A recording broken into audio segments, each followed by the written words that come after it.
وہ کہہ رہا ہے یہ گریٹر بھارت جو ہے اس میں ہم یہ تصور کرتے ہیں کہ یہ ہمارا حصہ بن جائے گا. سو بیسیکلی لیگل فارمولیشن کیا ہے کہ Bharat wants to claim title of all the neighbouring countries. This is a very serious development under international لا.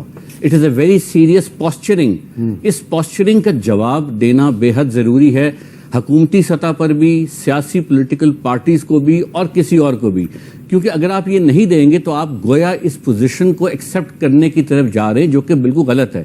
پاکستان نے اس کا جواب دیا, فارن آفس کے تھرو جواب دیا گیا. جب انہوں نے یہ نقشہ جس کا آپ نے ذکر کیا اپنی پارلیمنٹ میں آویزاں کیا تو اس پہ بنگلہ دیش, نیپال, سب ملکوں نے کیوں کیا؟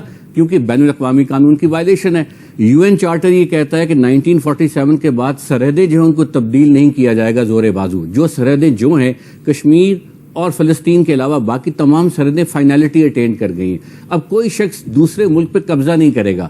یہاں کیا ہو رہا ہے کہ ایک تو ایک بی جے پی کا اپنا ایک موقف, ایک ڈاکٹرن تھا. چلیے ڈاکٹرن تھا, موقف تھا, بات چیت چل رہی تھی, جس طرح انہوں نے کہا انڈر وینئر چلتا آ رہا تھا 50 سال سے, ہم بھی اس کے بارے میں زیادہ بات نہیں کرتے تھے. آج کیا ہو رہا ہے کہ جو official representatives of the state of India اور republic of India, union of India کے ہیں, وہ یہ بات کر رہے ہیں. تو جب میرے سامنے اگر یہ ایم پی جو ہے مدھیہ پردیش کے چیف منسٹری کی اسٹیٹمنٹ اگر آ جائے جس میں وہ کہیں کہ it will happen one day اور سونر, یا جو آپ نے بھی اسٹیٹمنٹ سنائی وہ آ جائے. اور اس سے پہلے جب میں نے یہ آرٹیکل لکھا تھا تو اس وقت میں دیکھ رہا تھا کہ آفیشیل لیول پر یہ نیریٹو بلڈ کیا جا رہا ہے کہ ہم اکھنڈ بھارت کی طرف جائیں گے. تو میں سمجھتا ہوں کہ جو یہ اشارہ اب یوگی جی ان کی, ہاں بالکل کی طرف کر رہے ہیں. اسی ان کے علاوہ بھی کچھ اور لوگوں نے یہ آفیشیل اسٹیٹمنٹ دی. مجھے یاد ہے 2020 میں جب میں نے اس پہ کام کیا تھا تو میں نے اپنی ٹیم کو لگایا تھا کہ مجھے جو ویو ہے RSS کو اس کو ایک طرف رکھ دیں. کیا جو حکومت وقت ہے انڈیا کی اس وقت اس کے آفیشیل ریپرزینٹیٹیو کا بھی یہ موقف ہے؟ اگر یہ ہے تو یہ بہت ڈینجرس ڈیولپمنٹ بین الاقوامی قانون کے نیچے. تو اب وہ چیزیں سامنے آ رہی ہیں. اسی لیے جو پاکستان کو یہ چاہیے کہ, اور تمام ممالک جو ہے انڈیا کے ارد گرد, ان تمام ممالک کی ایک کلیکٹیو رسپانسبلٹی ہے to give a push back on this stated position to the Indian government. اور اسی طرح دنیا کو بھی اس چیز سے باور کروائیں کہ یہ غیر معمولی ڈیولپمنٹ ہے. اس کی ایک اور فارمولیشن یہ ہے کہ اسے ہم کہتے ہیں ہسٹورک ٹائٹل کی بنیاد پر ٹائٹل کلیم کرنا. ہسٹری میں بے شمار امپائرز رہے ہیں.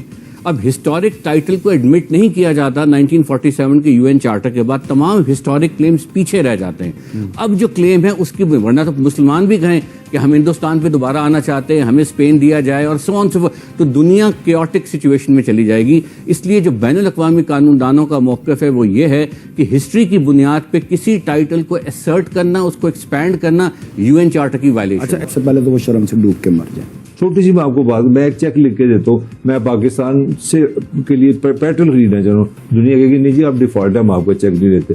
یار آپ نے کبھی سوچا ہے 24 کروڑ لوگ جب سڑکوں پہ آگے ہمارے پاس پیٹرول نہیں ہوا, اس کے ڈیفالٹ کا یہ مطلب ہے. پاکستان کو اگر ضرورت ہے تو ایک ایسے لیڈر کی ضرورت ہے جو پاکستان کے مسائل کا اصل ادراک کرتے ہوئے آؤٹ آف دا باکس فیصلے کرے. یہ اکھنڈ بھارت جو ہے سر, اس کے اوپر آج آپ تھوڑا سا بتائیں گے, کیونکہ وہ تو کہہ رہے ہیں مسلمان گھس بیٹھے ہیں اور ان کی دولت کیسے آپ مسلمانوں میں بانٹیں گے, اور پھر آپ کو پتہ ہے وہاں کس طرح سے الیکشنز ہو رہے ہیں. کہ پاکستان اور انڈیا کا جو مستقبل ہے ہاں جی, وہ اسی جنگ سے منسلک ہے جو فلسطین اور اسرائیل کی چل رہی ہے. اچھا. اسی سے ہے, دونوں پیٹرن ادھر ہی سے ہیں, جس کو یہ پاکستانی حکمران اور یہاں کے کرتا دھرتا کسی صورت حاصل نہیں کر سکتے. یہ لاکھ کوشش کر لیں پاکستان کو اس قرض کی دلدل سے نہیں نکال سکتے. 2013 میں ہی میں یہ جان گیا تھا کہ USA کو اسرائیل کی ضرورت نہیں ہے. یہ غلط فینومینا ہے آپ لوگ کے ذہن میں. اسرائیل کو, ہاں, امریکہ کی ضرورت اسرائیل ہے. ٹھیک ہے, اسرائیل کو امریکہ کی ضرورت نہیں ہے, امریکہ کو ضرورت ہے اسرائیل کی. امریکی سیاست اور حکمرانوں کا جو منبع ہے بے شک عوام ہے, عوام میں ان کی حکمرانی ہے, لیکن امریکن اسٹیبلشمنٹ اور سیکیورٹی ایجنسیز جو ہیں وہ اسٹیبلشمنٹ جو ہے وہ اسرائیل کے پاس, اسرائیل پہ ان کی گرپ ہے, امریکہ کی نہیں, امریکن سیاستدانوں کی نہیں. اب بہرحال ڈالر اور امریکن انتظامیہ جس کے ہاتھ کے اندر تنگی کی طرح ناچ کرتے ہیں, آخر وہ کون سا ایسا شخص ہے جو ڈالر کا مالک ہے؟ اس کا نام ہے روتشائلڈ.